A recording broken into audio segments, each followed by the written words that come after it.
Basically নামে একটা comic আছে, তোমরা অনেকে হয়তো জানো, তাই না? তা আমি একসময় এটা খুব পড়তাম, ওই যে পেপারে ছাপা হইতো, প্রত্যেকদিন পড়তাম। তো বেসিক্যালির ভিতরে একটা কমিক একদিন আমার খুব মজা লাগলো, এটা আমি মনে রেখে দিচ্ছি, বিভিন্ন সময় বলি। কমিকটা এরকম যে ওইখানে একটা ক্যারেক্টার আছে, নাম হচ্ছে মামুন। মামুন হচ্ছে পিচ্চি আর কেউ বিভিন্ন মজার মজার কাজ করে। তো একদিন মামুন স্কুল থেকে বাসায় আসতে দেরি করে ফেলছে, প্রায় 1 ঘন্টা দেরি। তো মা জিজ্ঞেস করছে, তো দেরি হলো কেন? বলে আজকে স্কুলে ভালো ভালো জিনিস শিখাইছে, যেগুলো শিখাইছে আমি ফেরার পথে ওরকম একটা ভালো কাজ করে বাসায় আসছি। তো মা শুনে খুব খুশি, ছেলে ভালো কাজ করে বাসায় আসছে, আলহামদুলিল্লাহ। তো বলে তুই কি ভালো কাজ করছিস? বলে আজকে স্কুলে শিখাইছে যারা বৃদ্ধ তাদেরকে রাস্তা পার করে দেওয়া এটা একটা ভালো কাজ। তো আমি ফেরার পথে এরকম একজন বৃদ্ধ মানুষকে পাইছি, তাকে রাস্তা পার করে দিয়ে বাসায় আসছি। তো ভালো কথা। তো মা বলতেছে যে এইটুকু করতে তোর 1 ঘন্টা কেন লাগবে? বলে আরে বুইরা তো পার হইতেই চাইতেছিল না। তো কাহিনীটা আসলে এরকম যে ওই বুদ্ধ লোকটা অনেক কষ্ট করে রাস্তা পার হয়ে উল্টা পাশে একটু রেস্ট নিচ্ছিল, আর মামুন রাস্তার মধ্যে একটা বৃদ্ধ পাইছে, বুড়া পাইছে, আর আজকেই মাত্র টাটকা শিখছে যে বৃদ্ধ কাউরে পার করে দিলে কি হবে, ভালো কাজ হবে। তো এখন বুড়ারে টানে, বুড়া যাবে না, এইরকম টানা টানি করে অনেকক্ষণ মারামারি করে বুড়ারে রাস্তার ওই পাশে রেখে বাসায় আসছে। আমি যদি ইন জেনারেল তোমাদেরকে জিজ্ঞেস করি যে একটা বৃদ্ধ লোকরে রাস্তা পার করে দেওয়া এটা কি ভালো কাজ না খারাপ কাজ? ভালো কাজ। মামুন যেটা করছে এটা কি ভালো হয়েছে না খারাপ হয়েছে? সে কি বৃদ্ধ লোকরে পার করে নাই? খারাপ হইলো কেন?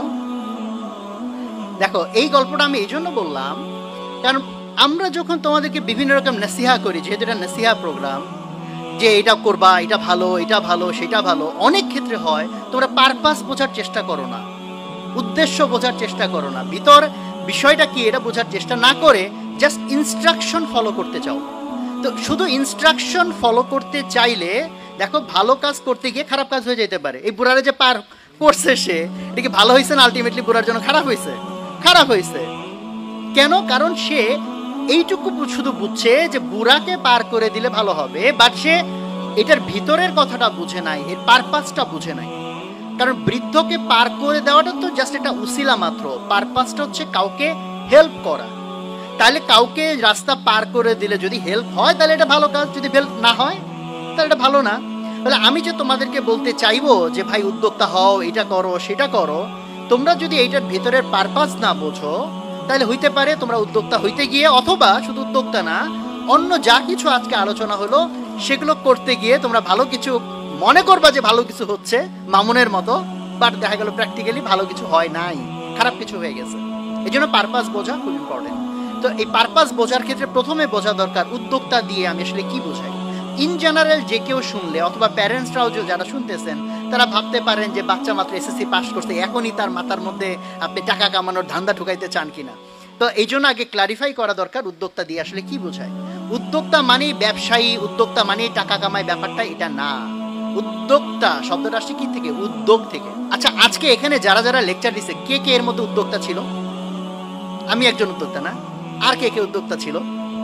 শাহ আহমদুল্লাহ কি উদ্যোক্তা? উনি তো একজন আলেম, নাকি উদ্যোক্তা? উদ্যোক্তা। কি ব্যবসা ওনার? আখেরাতের ব্যবসা। এই ডক্টর নাভেল ভাই মাত্র লেকচার দিয়ে গেল, উনি কি উদ্যোক্তা?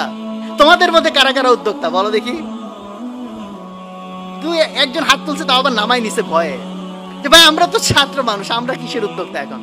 উদ্যোক্তা মানে যে উদ্যোগ নেয়, উদ্যোক্তা মানে যে একটা সমস্যা দেখে জাস্ট মনে কর ভাই আমার কি করার আছে, আরে এটা অমুকের দোষ, তমুকের দোষ, কাউকে একটা জাস্ট দোষ দিয়ে সে পাশ কেটে গেল, এটা না। উদ্যোক্তা হচ্ছে ওই মানুষ যে একটা প্রবলেম দেখে, নট নেসেসারি দুনিয়ার সব প্রবলেম সে সলভ করবে, বাট যে প্রবলেমটা তার কাছে খুব ইম্পর্টেন্ট সেই প্রবলেমটাকে সে ওন করে, আন্তরিকভাবে সে ধারণ করে, এবং এইটা সমাধানের জন্য সে প্রচেষ্টা চালায়, বারবার ইভেন ট্রাই করে, এবং এটাকে সে সলভ করার চেষ্টা করে। এইরকম অ্যাটিটিউড যাদের, তাদেরকে আমরা বলি উদ্যোক্তা। তুমি এখান থেকে যাচ্ছ, দেখলে ওখানে ময়লা পড়ে আছে বা একটা ইট পড়ে আছে, অন্য কেউ যেতে গেলে এই ইটে ধাক্কা খেয়ে ব্যথা পেতে পারে, তুমি দেখলা ইগনোর করে চলে গেলা, তাহলে তুমি উদ্যোক্তা না। কিন্তু তুমি ভাবলা আচ্ছা ইটটা আমি সরাই, তাহলে অন্য ভাইরা কষ্ট থেকে বেঁচে যাবে, তাহলে তুমি কি উদ্যোক্তা হয়ে গেলা। তাহলে উদ্যোক্তা হওয়ার জন্য অনেক বড় হইতে হবে, অনেক ডিগ্রি লেখা লাগবে, এরকম না। It's an attitude.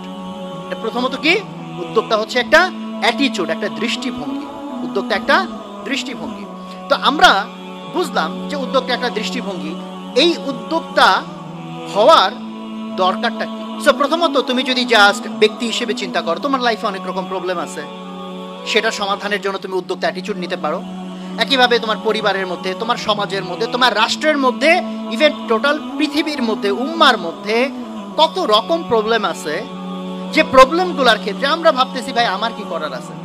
আর উদ্যোক্তা অ্যাটিটিউড হচ্ছে যে না, আমারও অবশ্যই কিছু করার আছে। তা আমি যদি উদাহরণ দেই, সারা পৃথিবীর মধ্যে এখন কি প্রবলেমের কোনো শেষ আছে? আজকে ফিলিস্তিনে কি হইতেছে, রাফাতে কি হইতেছে, তুমি ভাবতেছো ভাই আমার কি করার, হ্যাঁ আমার কষ্ট লাগতেছে, বাট আমার কি করার আছে, আমি একটা সাধারণ মানুষ, আমার নাই টাকা পয়সা, আমার নাই নেটওয়ার্ক, আমার নাই তেমন কোনো জ্ঞান বুদ্ধি, আমি কি করব? একইভাবে যত রকম প্রবলেম, রাস্তায় যাচ্ছ হয়তো যানজট, তুমি ভাবতেছো ভাই যানজট এটা তো সরকারের বিষয়, আমি কি করব? এই হচ্ছে না, সেই হচ্ছে না। দেখো আমরা কমপ্লেইন তো করতেছি, তাই না? হাজার রকম জিনিস নিয়ে আমাদের কমপ্লেইন তো আছে, বাট কমপ্লেইনের সমাধান আমি কিভাবে করব? সেই অ্যাটিটিউডটা যদি আমার না থাকে তাহলে আমি উদ্যোক্তা হব না। তো ফলে আমি তোমাদেরকে প্রথমত বলবো যে এই অ্যাটিটিউডটা ধারণ করো, ছোট ছোট ছোট ছোট বিষয়ের উদ্যোগ নাও, বিকজ তোমাকে অনেক বড় ধরনের উদ্যোক্তা হওয়ার জন্য প্ল্যান করা উচিত। কারণ দুনিয়ার ভিতরে অনেক বড় বড় সমস্যার মধ্যে দিয়ে আমরা আছি, অনেক বড় বড় সমস্যার মধ্যে দিয়ে আমাদেরকে চলতে হচ্ছে। কথার কথা, ধরো যে দুর্নীতি, একটা মানুষ হালালভাবে চলতে চায়, বাট দুর্নীতি চারদিকে যখন ছেয়ে যায়, সে চাইলেও হালালভাবে চলতে পারে না অনেক ক্ষেত্রে। তো এটা কি সমস্যা না? তো এটা কি সমাধান করতে হবে না? এরকম আমি যদি আরও এক্সাম্পল দিতে দিতেই তো ধরো আজকের দিন পার করে ফেলা সম্ভব। সো এই জন্য এই অ্যাটিটিউডটা আমি বিশেষ করে ধারণ করতে বলবো, তোমার ব্যক্তিগত জায়গা থেকেও, রাষ্ট্রীয় জায়গা থেকেও, এবং উম্মার জায়গা থেকে। উম্মার জায়গা থেকে যদি তুমি চিন্তা করো, যেহেতু এটা আসুন্নাহ ফাউন্ডেশনের প্রোগ্রাম, আমরা উম্মা কেন্দ্রিক চিন্তাটাকে উদাহরণ হিসেবে যদি নিয়ে আসি, তো আজকে সারা দুনিয়াতে মুসলমানের যত প্রবলেম এই লিস্ট করলে তুমি দেখো যে ফিলিস্তিনে যা হইতেছে আমরা কেউ কিছু করতে পারতেছি না। অনেকে ভাবতেছো অমুক কেন তমুক করে না, তমুক কেন অমুক করে না, এই হয় না কেন হয় না, সেই কেন হয় না। তার মানে বুঝতে হবে জিনিসটা নিশ্চয়ই সহজ না, জিনিসটা অনেক জটিল হয়তো। তাহলে তুমি যদি এই জটিলতার ভিতরে যাও, এটা যদি আমি অ্যানালাইসিস করার টাইম পাইতাম হয়তো 1-1.5 ঘন্টা সময় নিয়ে, তাহলে দেখাইতাম প্রবলেমগুলো কত লেয়ারে তৈরি হয়েছে এবং প্রত্যেকটা লেয়ারে আমাদের কত বেশি উদ্যোক্তা দরকার। শুধু এইটুকু আগে বোঝার চেষ্টা করো, তোমরা যখনই বড় প্রবলেম চিন্তা করো তখন হয়তো ভাবো যে আমার বোধহয় রাষ্ট্রনায়ক হওয়া দরকার, প্রেসিডেন্ট প্রধানমন্ত্রী না হইলে বড় সমস্যা তো সমাধান করা যাবে না। বাট আগে তোমাদের মাথায় এইটুকু ঢোকা উচিত, সারা পৃথিবীর এখন সবচেয়ে বড় বড় ক্ষমতা রাষ্ট্রের হাতে না, কোম্পানির হাতে। আমার কথা কি বুঝছো তোমরা? বড় বড় ক্ষমতা কি রাষ্ট্রের হাতে না কোম্পানির হাতে? ধরো সারা পৃথিবীতে ইসলাম নিয়ে যত প্রচার প্রচারণা, ওয়াজ নসিহাত হচ্ছে, তার মধ্যে একটা বড় অংশই তো এখন অনলাইনে হচ্ছে। অফলাইনে আর কয়জন? অনলাইনে কোটি কোটি ভিউয়ার। ফেসবুক আর ইউটিউব মিলে যদি ডিসিশন নেয় যে আমাদের প্ল্যাটফর্মগুলোতে আমরা কোনো ইসলামিক কন্টেন্ট অ্যালাউ আর করব না, তুমি দেখো যে রাতারাতি কত বড় সর্বনাশ তাদের দ্বারা করা সম্ভব। এবং এই ফিলিস্তিন ইস্যুতেও দেখো সমস্ত রকম ফিলিস্তিন রিলেটেড তাদের দিকের কন্টেন্টগুলো তারা পপ আপ করতে দিচ্ছে না, সামনে আসতে দিচ্ছে না। আমার পরিচিত এক ফ্রেন্ড কয়েকদিন আগে ফেসবুক থেকে চাকরি ছেড়ে দিল এই কষ্টে, যে তারা ফেসবুকে ইন্টারনালি কারেক্ট করার চেষ্টা করছে, বাট চেষ্টা সফল হয় নাই। তুমি এখন দেখো যে আমাদের মূলত আমাদের প্রতিবাদ হয়ে গেছে বয়কটমূলক। বয়কট তো একটা প্রতিক্রিয়াশীল প্রতিবাদ, যে আমি ভাই কিছু করতে পারতেছি না, তাও তোমার জিনিস নিলাম না। বাট আমাদের নিজেদের ফেসবুক তাইলে কই, আমাদের নিজেদের ইউটিউব তাইলে কই? তুমি কি মনে করতেছো না রাষ্ট্র গঠন করার চেয়েও এগুলো বড় কাজ? যে রাষ্ট্র তোমাকে আজকের দিনে কতগুলা জিনিসে তোমাকে প্রভাবিত করছে, আজকের দিনে কতগুলা ধ্যান ধারণা তোমার মাথার মধ্যে ঢুকাচ্ছে। আর কোম্পানিগুলা, রাষ্ট্র যদি আজ থেকে 20 বছর আগে বলতো তুমি সারাদিন কোথায় যাও, কি বলো, কি করো, সব আমাকে এই তথ্য দেওয়া লাগবে, আমরা হয়তো আন্দোলন করতাম যে কেন আমি রাষ্ট্রকে সব তথ্য দিব। বাট অলরেডি কি সারাদিন ধরে গুগল ফেসবুকে আমি তথ্য দিচ্ছি না? তাহলে আমি এখন কি করতেছি, কি যাইতেছি, কি খাইতেছি, কার সাথে চলতেছি, সব কি তারা জানে নাকি জানে না? জানে। তো প্রযুক্তির জায়গা থেকে বলো, সমস্তগুলো জায়গা থেকে বলো, যত রকম প্রবলেম সেটা দেখো, সেটা সমাধান। ধরো তুমি বলো যে আমার ইনকাম হারাম, যেহেতু এটা আমি একটা এক্সাম্পল হিসেবে দিলাম, ভাই চারদিকে সুদী ব্যবস্থা ইত্যাদি ইত্যাদি, সারা পৃথিবীর এই যে ধরো মনিটারি কন্ট্রোল, এটা রাষ্ট্রের হাতে যতটুকু, তুমি যদি অনেক ভিতরে যাও দেখবা এখানে বিশাল একটা অবদান কোম্পানিদের, দ্য কর্পোরেশনস।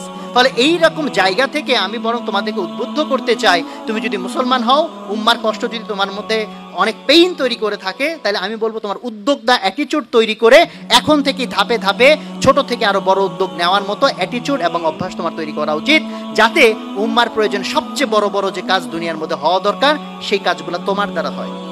সো এখন এইটা জায়গাটা আমি পারপাসের জায়গাটা ক্লিয়ার করার চেষ্টা করলাম। সো অনেকে মনে করতে পারি আমি উদ্যোক্তা হব সো দ্যাট আমি অনেক বড় টাকা কামাইতে পারি, আমি অনেক বড় ফেম কামাইতে পারি, তাহলে তো আমি বলবো ওই মাউনের মতো হয়ে যাবে, ভালো হইতে গিয়ে খারাপ হয়ে যাবে। সো আমরা টাকা কামানো বলো, ক্ষমতা কামানো বলো, যা কিছু হোক সেটা আমরা যদি কামাই, আমাদের নিয়ত হইতে হবে এটা আল্লাহর রাজি খুশির জন্য, উম্মতের কল্যাণের জন্য, জাস্ট এটা আমার অ্যারোগেন্সের জন্য না, আমার ভাব মারার জন্য না।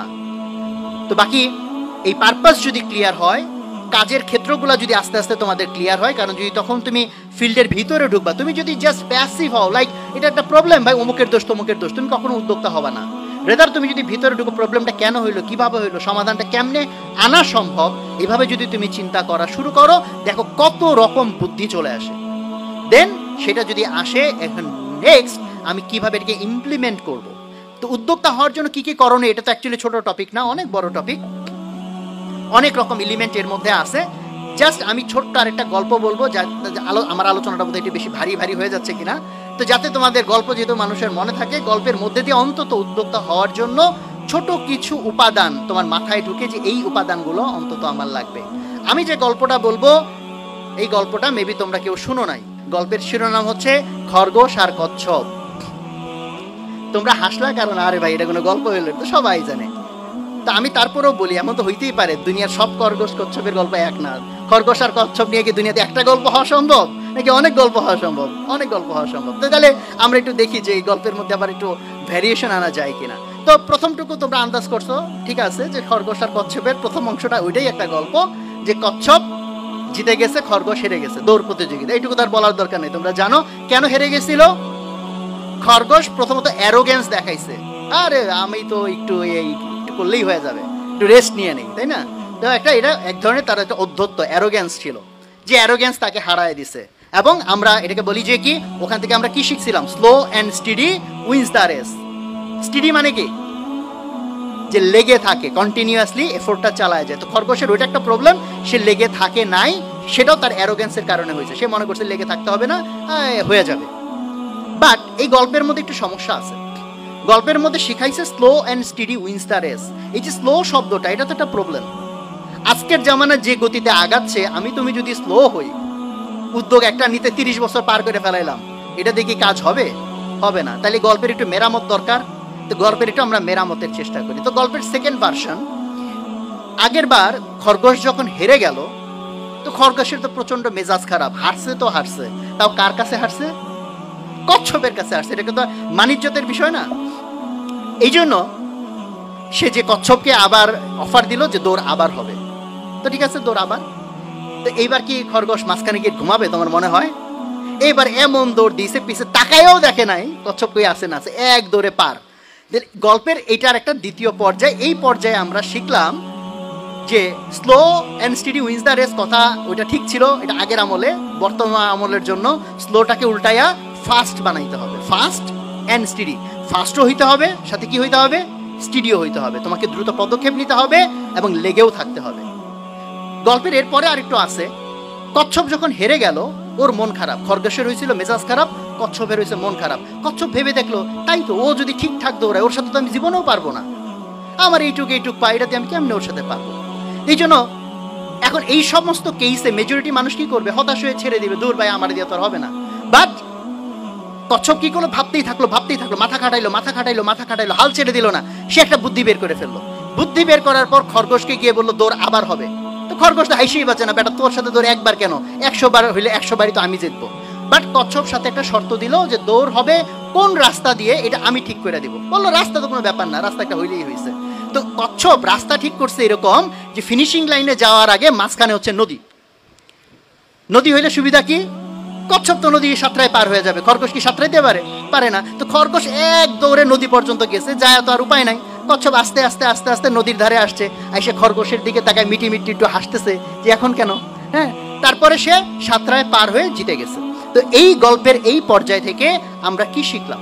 আমরা শিখলাম তোমাকে যদি উদ্যোগী হইতে হয়, তোমাকে ইনোভেটিভ হইতে হবে, নতুন নতুন রাস্তা খুঁজে বের করতে হবে। চিন্তা করলে হবে না যেটা হবে না, যদি মনে করো এটা হবে, হইতে হবে ইনশাল্লাহ, আমি যদি মাথা খাটাতে থাকি, I can create a path, আমি একটা রাস্তা বের করতে পারবো।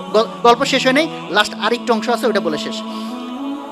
এই পর্যায়ে এসে দেখো, একবার খরগোশের মন খারাপ হয়, একবার কচ্ছপের মন খারাপ হয়। তো দুইজন মিলে পরামর্শ করলো, ভাই এমনভাবে দৌড়ানো যায় কিনা যে আমরা দুইজনই জিততে পারি, কারো মন খারাপ না হয়। তখন তারা একটা বুদ্ধি করলো, এবারের দৌড়টা হচ্ছে ওই নদীয়ালা রাস্তাতে। দৌড়টা এমনভাবে হইলো, প্রথম কচ্ছপ উঠলো খরগোশের পিঠে, ফলে খরগোশ ওখানে জোরে দৌড়ায়, নদী পর্যন্ত গেছে। যাওয়ার পর চিন্তা করো কি হয়েছে, কচ্ছপ পানিতে নামছে, খরগোশ ওর পিঠের উপর উঠছে, ওকে নদী পার করে দিছে, এবং বাকি রাস্তা খরগোশ আবার কচ্ছপকে পিঠে নিয়ে ফিনিশিং লাইন পর্যন্ত পৌঁছায় গেছে। এবার বলো দেখি কে জিতছে, কার বেশি লাভ হয়েছে? দুইজনের লাভ হয়েছে। সো তুমি যখন উদ্যোক্তা হইতে চাইবা, তুমি জাস্ট একা কিছু করে ফেলবা, এই থিঙ্কিং দিয়ে হবে না। তোমাকে কোলাবোরেট করতে হবে, তোমাকে অন্য কারোর সাথে কমপ্লিমেন্ট করতে হবে। তুমি যেটা পারো না, আরেকজন সেটা পারে, তার সাথে টিম আপ করতে হবে। Unity have a team work. So উদ্যোক্তা নিয়ে অ্যাকচুয়ালি এত সংক্ষেপে তো আসলে কথা বলা যায় না।